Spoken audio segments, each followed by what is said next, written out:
निर्माण खेल में किस भाषा कौशल का विकास होता है?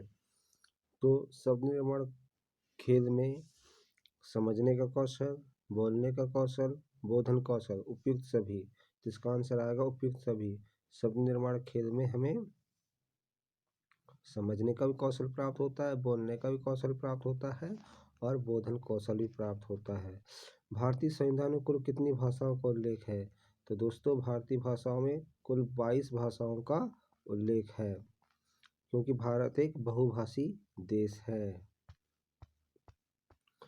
नेक्स्ट क्वेश्चन है आपका दोस्तों, ये 30 क्वेश्चनों की सीरीज चल रही है, उसमें से ये सेकंड पार्ट है इसका। तो भारत सरकार के अनुसार प्राथमिक स्तर पर कितनी भाषाएं पढ़ाई जाती हैं? तो प्राथमिक स्तर पर कितनी भाषाएं पढ़ाई जाती हैं? मातृभाषा, क्षेत्रीय भाषा, संघ की राज्य भाषा अथवा संघ की सहराज्य भाषा। सी ऑप्शन है आधुनिक भारतीय भाषा अथवा विदेशी भाषा और डी ऑप्शन है उपयुक्त सभी। तो इसका आंसर आएगा दोस्तों उपयुक्त सभी। भारत सरकार के अनुसार प्राथमिक स्तर पर सभी भाषाएं को पढ़ाया जाता है।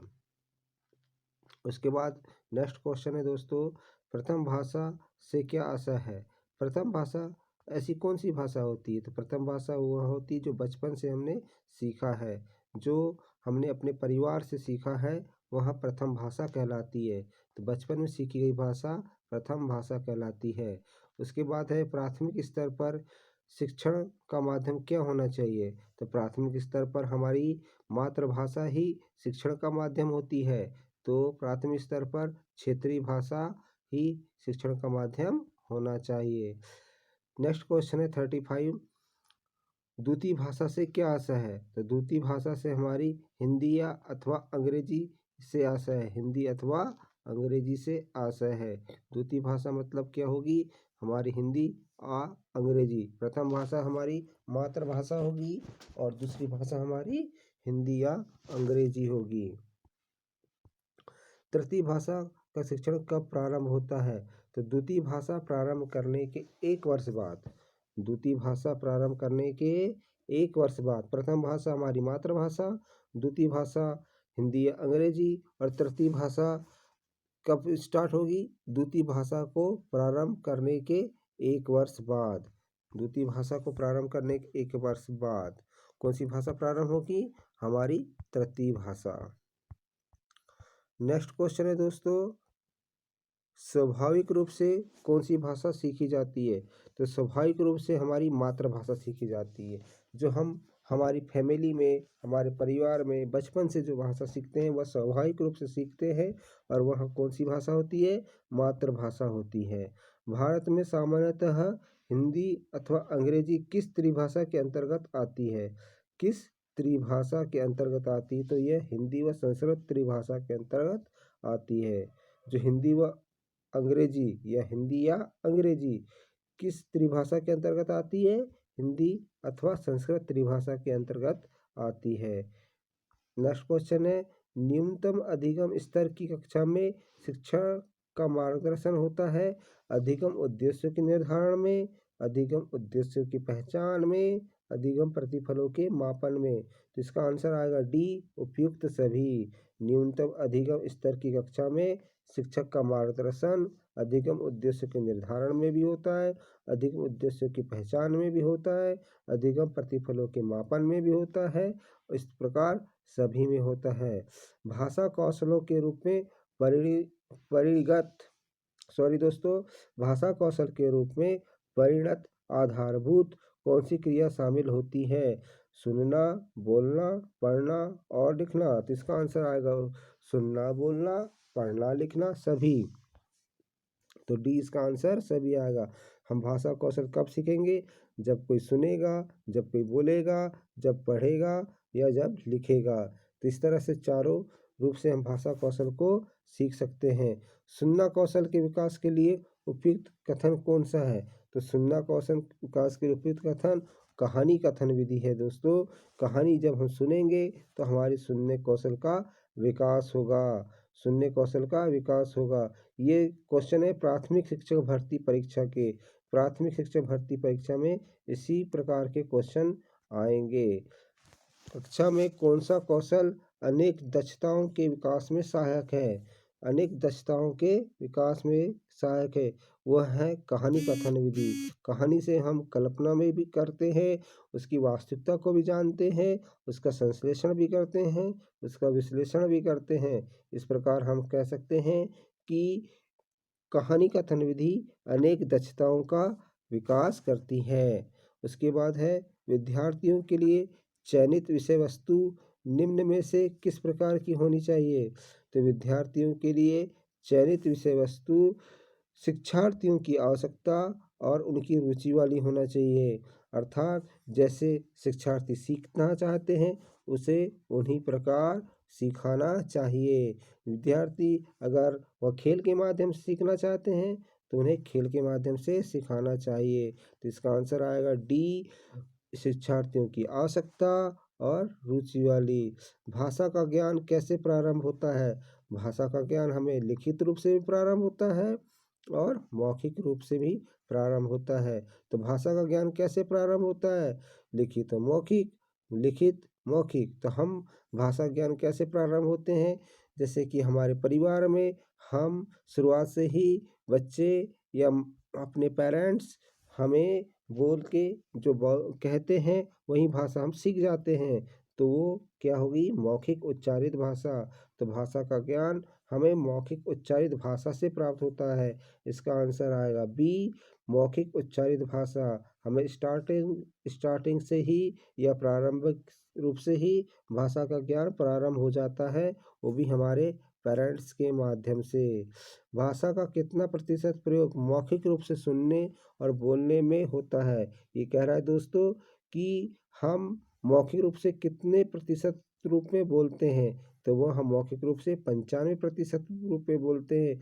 कुछ ही लोग होते हैं जो सुन नहीं पाते हैं, इसलिए उनको लिखित रूप में दिखाना पड़ता है। बाकी सभी लोग जो हैं वो मौखिक रूप से देखना चाहते हैं, मतलब मौखिक रूप से सुनते हैं। तो इसका आंसर आएगा 95% लोग भाषा का मौखिक रूप सुनते हैं और बोलते हैं। उसके बाद नेक्स्ट क्वेश्चन है, कक्षा में किया जा सकने वाला श्रवण संबंधी क्रियाकलाप कौन सा है? कविता सुनना, कहानी सुनना, संवाद सुनना। उपयुक्त सभी आंसर आएगा इसका, उपयुक्त सभी। उसके बाद नेक्स्ट क्वेश्चन है दोस्तों, बोलना और मुखर पाठन से क्या अर्थ है? बोलना जो हम सामान्य रूप से बोलते हैं, मुखर पाठन जो हम किसी लिखित वस्तु के द्वारा पढ़ते हैं। तो इसका आंसर आएगा ए, बोलते समय किसी छपी सामग्री की सहायता नहीं ली जाती, जबकि मुखर पाठन में पाठक लिखित व छपी हुई सामग्री पढ़ता है। उसके बाद नेक्स्ट क्वेश्चन है दोस्तों, बोलने और मुखर पाठन की प्रमुख विशेषता है शब्दों पर जोर देना, अनुतान, स्वर परिवर्तन, उपयुक्त सभी। तो इसका आंसर आएगा उपयुक्त सभी। उसके बोलने और बोलकर पढ़ने में अंतर क्या है? बोलने में लिखित सामग्री का प्रयोग करते हैं, गलत बात है दोस्तों। बोलने में लिखित सामग्री का प्रयोग नहीं करते हैं, जबकि बोलकर पढ़ने में हम लिखित सामग्री का प्रयोग करते हैं। तो 49 का बी आंसर आएगा। उसके बाद बोलने और बोलकर पढ़ने में समान विशेषता क्या है? शब्दों पर जोर, अनुतान, आवाज में परिवर्तन। तो इसका आंसर डी आएगा, शब्दों पर जोर, अनुतान, आवाज में परिवर्तन, या आरोह अवरोह, उपयुक्त सभी। उसके बाद नेक्स्ट क्वेश्चन है दोस्तों आपका, बोलना किस प्रकार की क्रिया है? तो बोलना एक ऐच्छिक क्रिया है, जहाँ हम चाहते हैं वहाँ बोल लेते हैं। तो बोलना किस प्रकार की क्रिया है? बोलना एक ऐच्छिक क्रिया है। भाषा का मानक रूप निम्न में से क्या है? भाषा का मानक रूप उपयुक्त सभी आंसर आएगा। भाषा में ध्वनि का शुद्ध उच्चारण होना चाहिए।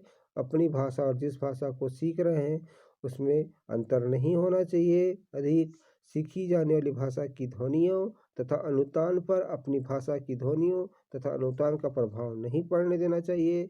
इसका आंसर आएगा उपयुक्त सभी। भाषा का मानक रूप बोलने के लिए शिक्षार्थियों को क्या सावधानी बरतनी चाहिए? तो उपयुक्त सभी सावधानी बरतनी चाहिए। भाषा का मानक रूप बोलने के लिए शिक्षार्थियों को भाषा की ध्वनि की भली भांति उच्चारण मालूम होना चाहिए।